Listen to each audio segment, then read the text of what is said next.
ఈరోజు వైఎస్ఆర్సీపీకి సంబంధించి రాష్ట్ర వ్యాప్తంగా ఉన్న స్టేట్ కమిటీ సభ్యులు, అదేవిధంగా డిస్ట్రిక్ట్ ప్రెసిడెంట్లు, కాన్స్టిట్యుయెన్సీ నియోజకవర్గ యూత్ ప్రెసిడెంట్స్ మిమ్మల్ని అందరినీ కూడా ఈరోజు ఇలా కలవడం చాలా సంతోషంగా ఉందని ఈ సందర్భంగా తెలియజేస్తాను. పార్టీలో క్రియాశీలకంగా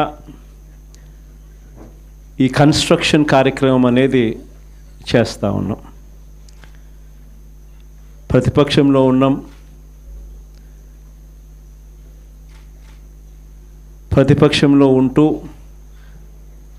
ప్రభుత్వం పనిచేస్తూ ఉన్న విధానాన్ని ప్రశ్నిస్తూ, ప్రభుత్వం ఇచ్చిన హామీలను ఆ ప్రభుత్వం ఎగరగొడతా ఉన్న నేపథ్యంలో ఆ ప్రభుత్వాన్ని గట్టిగా నిలదీస్తూ, నిద్రపోతూ ఉన్న ఈ ప్రభుత్వాన్ని మేలుకొల్పే ప్రయత్నం గట్టిగా చేస్తూ ఉన్నాం. చేసే ఈ ప్రక్రియలో ఆర్గనైజేషన్ పరంగా ఇంకా మనం బలంగా ఎదగాలి. ఎదుగుదల అన్నది ఎందుకు అవసరము, ఎందుకంత ఇంపార్టెంటు అన్నది క్లుప్తంగా చెప్తాం. ఈరోజు మన పార్టీని చూసినప్పుడు చాలామంది ఎమ్మెల్యేలు కొత్త వాళ్ళే. మన పార్టీ వచ్చినప్పుడే 2011లో మన పార్టీ మనం స్థాపించిన పరిస్థితుల మధ్యలో గమనిస్తే, నేను అప్పట్లో కాంగ్రెస్ పార్టీ నుంచి బయటకు వచ్చిన. నేను బయటకు వచ్చినప్పుడు నాతో పాటు వెనకాల ఎవరు లేరు. నేను మా అమ్మ ఇద్దరం మాత్రమే బయటకు వచ్చినాం. అక్కడి నుంచి మొదలైంది ప్రస్థానం. నాతో పాటు కొంతమంది నాయకులు, నా మీద వ్యక్తిగతంగా అభిమానం ఉన్న నాయకులు కొంతమంది, మా కడప జిల్లాల నుంచి మరి ముఖ్యంగా కొంతమంది నాయకులు నాతో పాటు రావాలని అడుగులు ముందుకేశారు. నేనన్నా, నా పరిస్థితి ఏమిటో నాకే అర్థం కావడం లేదు. అందరూ అంటా ఉన్నారు, కేంద్రంలో కాంగ్రెస్ పార్టీతో ఢీకొంటా ఉన్నావు, రాష్ట్రంలో ముఖ్యమంత్రితో ఢీకొంటా ఉన్నావు కాంగ్రెస్ పార్టీతో. ఇలాంటి పరిస్థితుల్లో నా పరిస్థితి అగమ్య గోచరంగా ఉన్నప్పుడు నేను మిమ్మల్ని నాతో పాటు రమ్మని చెప్పి నేను చెప్పలేను.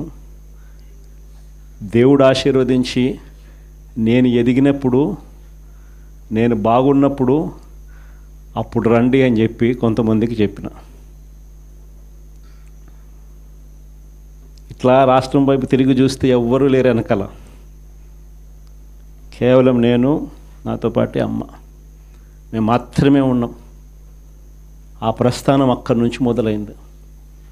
కానీ రాజకీయాలలో ఎప్పటికీ కూడా విలువలు, విశ్వసనీయత ఇవి మాత్రం ఎక్కడా ఎప్పుడూ తగ్గనేలా. ఎన్ని కష్టాలు వచ్చినా కూడా ఇటువైపు చూస్తే పొలిటికల్ ఒబ్లివియన్ అంటారు, ఏ రోజు కూడా కాంప్రమైజ్ కాల. విలువలు, విశ్వసనీయత అన్న దానికి మాత్రం పెద్దపీట వేశాం. విలువలు, విశ్వసనీయత అన్నది ఎట్లాంటి పరిస్థితిలో ఉన్నా కూడా ఏ రోజు కూడా అవి ప్రశ్నించే పరిస్థితిలో ఏ రోజు రాజకీయాలు ఎప్పుడు చేయలే. అక్కడి నుంచి సాగింది రాజకీయ ప్రయాణం. ఆ తర్వాత నాతో పాటు 18 మంది ఎమ్మెల్యేలు కాంగ్రెస్ పార్టీ వీడి నాతో పాటు రావాలన్నారు. అందరినీ పదవులు రాజీనామా చేయమన్నా. రాజమోహన్ రెడ్డి ఎంపీ నాతో పాటే వస్తానన్నాడు. అన్న రాజీనామా చేయన్న. రాజీనామా చేశాడు, వచ్చినాడు. బై ఎలక్షన్ జరిగింది. నా ఎలక్షన్ బై ఎలక్షన్, అమ్మ election by election, Rajamohan Reddy election by election. నా ఎలక్షన్లో 5,40,000 మెజారిటీ. ఆ 14th లోక్సభలో హయ్యెస్ట్ మెజారిటీ వచ్చింది మీ అన్నకే, జగన్కే. ఆ రోజు మనం ప్రమాణ స్వీకారం చేసేటప్పుడు పార్లమెంట్లో ప్రతి తల్లా కూడా మన వైపే తిరిగి చూస్తుంది.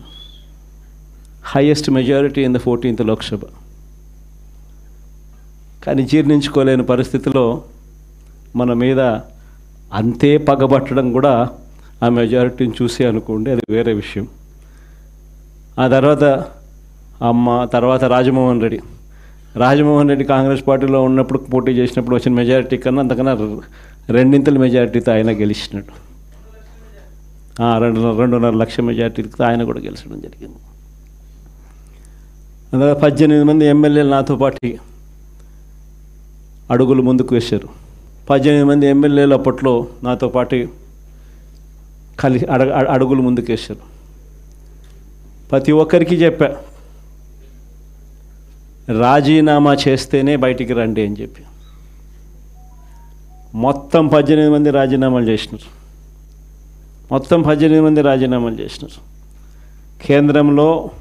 కేంద్రంతో వ్యతిరేకంగా పోరాటం,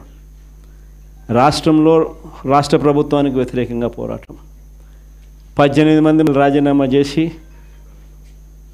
విలువలు విశ్వసనీయతతో కూడిన రాజకీయాలు చేయడానికి అడుగులు ముందుకేశారు. ఎక్కడ కూడా విలువలు విశ్వసనీయత అన్నది ఎక్కడ కూడా తగ్గల. అప్పట్లో కరెంటు ఛార్జీలు విపరీతంగా చంద్రబాబు నాయుడు గారు పెంచిన నేపథ్యంలో చంద్రబాబు నాయుడు ప్రభుత్వం మీద అవిశ్వాస తీర్మానం ప్రవేశపెడితే ఆశ్చర్యం ఏమిటో తెలుసా? తెలుగుదేశం పార్టీ అప్పట్లో కిరణ్ కుమార్ రెడ్డి ప్రభుత్వానికి సపోర్ట్ చేసింది. 294 స్థానాలకు 148 ఎమ్మెల్యేల స్థానాలు హాఫ్వే మార్క్ అయితే, అప్పట్లో చంద్రబాబు నాయుడు సపోర్ట్ చేయడం వల్ల కాంగ్రెస్ పార్టీ బయటపడింది. చంద్రబాబు నాయుడు అండ్ కాంగ్రెస్ ఇద్దరూ కలిసి ఒకటై కుమ్మక్కై రాజకీయాలు చేశారు అప్పట్లో. అలాంటి పరిస్థితుల్లో కూడా ఎక్కడ కూడా ప్రజలు హర్షించే విధంగా విలువలతోనూ విశ్వసనీయతతోనూ కూడిన రాజకీయాలు చేశాం. క్యాన్వాస్ చూస్తే ఆంధ్ర రాష్ట్రం విడిపోయిన తర్వాత 175 నియోజకవర్గాలకు సంబంధించి కూడా పరిస్థితి, క్యాండిడేట్లు అందరూ కొత్త వాళ్ళే. అక్కడి నుంచి ఒక 18 మంది మన క్యాండిడేట్ తప్ప నుంచి మిగతా వాళ్ళంతా ఫ్రెష్ ఫేసెస్. నుంచి మన క్యాండిడేట్లు విజయం సాధించడం మొదలుపెట్టాడు. 67 స్థానాలు 2014లో గెలిచినాం. మళ్ళా 23 మందిని దాంట్లో పోచింగ్, మళ్ళా మనల్ని పార్టీని వీకెన్ చేయడం కోసం అని చెప్పి 9 మంది ఎంపీలు గెలిస్తే 3 ఎంపీలను పోచింగ్, 67 మంది ఎమ్మెల్యేల్లో 23 మంది ఎమ్మెల్యేలు పోచింగ్. కానీ మళ్ళీ దేవుడు 2019 వచ్చేసరికి అది మొట్టికాయలు వేసాడు. మన దగ్గర నుంచి ఎంతమంది పోచింగ్ చేశారో కరెక్ట్గా అంతే నెంబరే, వాళ్ళ నెంబర్స్ కూడా కరెక్ట్గా అంతే 23కే పడ్డాయి. ఎంపీలు ఎంతమందిని పోచింగ్ చేశారో మళ్ళీ కరెక్ట్గా అంతే నెంబర్స్తోనే వాళ్ళ నెంబర్లు కూడా కట్టడయ్యాయి. నేను చెప్పేది ఎందుకు చెప్తా ఉన్నానంటే, ఈ విషయాలు అందరూ కొత్త వాళ్ళే. కొత్తదనానికి విలువ అన్నది ప్రతిపక్షంలో ఉన్నప్పుడే వస్తుంది. ప్రతిపక్షంలో ఏ నాయకుడైనా ఎదగలుగుతాడు, ఎవరైనా నాయకుడు కాగలుగుతాడు. అయితే 2 గుణాలు ఉండాలి. ఒకటి ప్రజలకు అందుబాటులో ఉండడం, రెండవది చిక్కటి చిరునవ్వుతో పలకరింపు. 2 ఖచ్చితంగా ఉండాలి. ప్రతిపక్షంలో ఉండాల్సింది మరొక మేజర్ గుణం ఏమిటి అని అంటే, ప్రజలకు ఏదైనా సమస్య వచ్చినప్పుడు ప్రజల తరపున మనం ప్రజలకు తోడుగా నిలబడగలగడం. ఈ 3 చేయగలిగితే ఎవరైనా లీడర్ కాగలుగుతాడు. ఇక్కడి నుంచి స్టార్ట్ చేయండి. నియోజకవర్గం స్థాయిలో నియోజకవర్గ అధ్యక్షుడిగా ఉన్న ప్రతి ఒక్కరికి నేను చెప్తా ఉన్నా, ఈ రోజు నుంచి స్టార్ట్ చేయండి. మనం ఈరోజు చూసేది యూత్ అధ్యక్షుడిగా, నియోజకవర్గం ఇన్ఛార్జిగా, యూత్ అధ్యక్షుడిగా ఫస్ట్ అడిగే ఇది. మీ చివరి అడుగు ఎమ్మెల్యే కావడం, అది గుర్తుపెట్టుకోండి.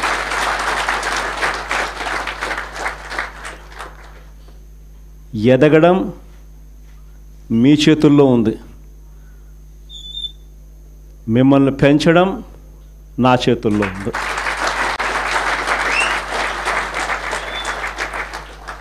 కానీ మీరు పెరగాలి అని అంటే నేను చెప్పిన ఈ 3 గుణాలు లేకపోతే ఎవరు పెరగరు. ఈ 3 గుణాలు ఉండాలి. ఈ 3 గుణాలను పెంచుకోవాలి. పెంచుకున్న దాంతో అసెస్ చేసుకోవాలి. ప్రతి నియోజకవర్గ ఇన్ఛార్జ్కు ఇదొక ఛాలెంజ్ ఇస్తున్నా. ఈరోజు నుంచి 6 months టైం తీసుకోండి. మండల్ కమిటీస్ ఫామ్ కావాలి. దానికి తగ్గట్టుగానే కాన్స్టిట్యున్సీ హెడ్ క్వార్టర్స్లో వార్డ్ కమిటీస్ ఫామ్ కావాలి. దానికి తగ్గట్టుగానే మండల్ కమిటీస్ ఫామ్ కావాలి. దానికి తగ్గట్టుగానే గ్రామ కమిటీస్ ఫామ్ కావాలి. గ్రామ కమిటీసు, మండల్ కమిటీసు, మున్సిపాలిటీల్లో వార్డు కమిటీసు మొత్తం మీ ఆధ్వర్యంలోనే ఉన్నాయి. మొత్తం మీ ఆ చేతుల్లోనే ఆర్గనైజేషన్ ఉంది. ఆర్గనైజేషన్ చేసేటప్పుడు ధ్యాస పెట్టండి, బుర్ర పెట్టండి. కెపాసిటీ ఉన్న వాళ్ళని తీసుకొచ్చే కార్యక్రమం మొదలుపెట్టండి. ఎదగడానికి ఎవరైతే సిద్ధంగా ఉన్నారో వాళ్ళని ఆర్గనైజేషన్లోకి తీసుకొని వచ్చే కార్యక్రమం చేయండి. వైఎస్ఆర్సీపీ ప్రతి గ్రామంలో ఉంది. సిమిలర్లీ జిల్లా అధ్యక్షులకు చెప్తా ఉన్నా, అసెస్ చేసుకోండి. ఎవరికి చెప్పాల్సిన పనులా నేను మీకే ఇచ్చి పెడతా ఉన్నా. ఎందుకంటే మీరు ఎదగాలి. పర్యవేక్షించండి. నియోజకవర్గ స్థాయిలో ఉన్న యూత్ అధ్యక్షులు ఎలా పర్ఫామ్ చేస్తూ ఉన్నారు, వాళ్ళకు చేదోడు వాదోడుగా ఉండండి, వాళ్ళకు తోడుగా ఉండండి, గైడెన్స్ ఇవ్వండి, సలహాలు ఇవ్వండి, చెయ్యి పట్టుకొని నడిపించండి. కమిటీస్ అన్నీ పర్ఫెక్ట్గా అయ్యేట్టుగా చూసుకోండి.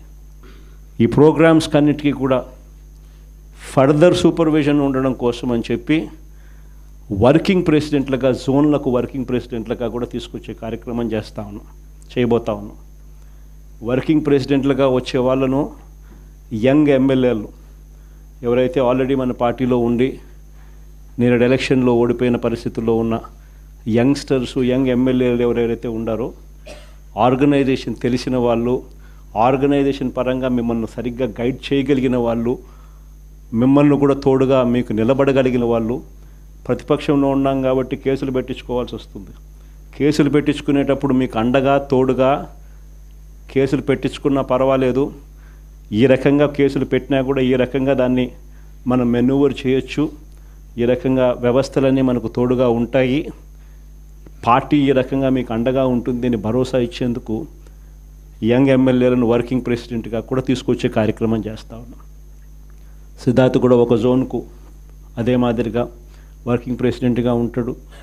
సిమిలర్లీ ఈస్ట్ వెస్ట్కు, ఉత్తరాంధ్రకు, కృష్ణా గుంటూరుకు ఈ రకమైన జోన్లకన్నిటికీ కూడా వర్కింగ్ ప్రెసిడెంట్లుగా యంగ్ ఎమ్మెల్యేలను కంటెస్ట్ చేసిన వాళ్ళను కూడా తీసుకొచ్చే కార్యక్రమం చేస్తూ ఉన్నాం. ఆర్గనైజేషన్ పరంగా యూత్ కానీ, మహిళ కానీ, స్టూడెంట్ కానీ, రైతు కానీ ఈ 4 చాలా బలంగా ఉండాలి. తర్వాత ఎస్సీ ఆర్గనైజేషను, ఎస్టీ ఆర్గనైజేషను, బీసీల ఆర్గనైజేషన్, ఇవన్నీ కూడా ఇవే స్థాయిలో ఇంతే బలంగా తయారు కావాలి. ప్రతిపక్షంలో ఉన్నప్పుడే ఇవన్నీ బలంగా మనం తయారు చేసుకునే వెసులుబాటు మనకు ఉంటుంది. వెసులుబాటులోకి రావాలి. ఆర్గనైజేషన్లో ఉన్న ప్రతి ఒక్కడు సోషల్ మీడియాలో ఆటోమేటిక్లీ ఎంపానల్ కావాలి. సోషల్ మీడియాలో మీ ఫోన్ అన్నది ఈరోజు యుగంలో మీ దగ్గరున్న గన్ను. ఈరోజు యుగంలో, ఈ సోషల్ మీడియా యుగంలో మీ దగ్గరున్న ఏకైక వెపన్, ఏకైక గన్ను మీ ఫోను. ఆర్గనైజేషన్ పరంగా మీరు దాంట్లో ఎంపానల్ అయిపోయి ఉండాలి. మీతో పాటు మీరు క్రియేట్ చేసి ఆర్గనైజేషన్ గ్రామస్థాయి దాకా కూడా ఆ ఆర్గనైజేషన్లో పార్టీ కావాలి. ప్రతి ఒక్కరి చేతిలోనూ కూడా మీకు అన్యాయం జరిగితే ఆ అన్యాయం నాకు జరిగింది అని చెప్పి మీరు ఆ మాధ్యమంలో మీరు చెబితే ఆ మాధ్యమం ద్వారా పార్టీ హైకమాండ్ మా దాకా కూడా తెలియడమే కాకుండా రాష్ట్ర వ్యాప్తంగా ఉన్న మొత్తం వైఎస్ఆర్సీపీ శ్రేణులందరికీ కూడా ఈ మెసేజ్ వెళ్ళిపోవాలి. ఎవరికి ఎక్కడ ఏ అన్యాయం జరిగినా కూడా మొత్తం పార్టీ తనకు తోడుగా నిలబడే కార్యక్రమం జరగాల. ఇది విజన్. నా జిల్లా ప్రోగ్రాములు కూడా మళ్ళీ ఉంటాయి. నా ప్రోగ్రాంతో పాటు చివరిలో నా పాదయాత్ర కూడా ఎట్టగో జరుగుతుంది.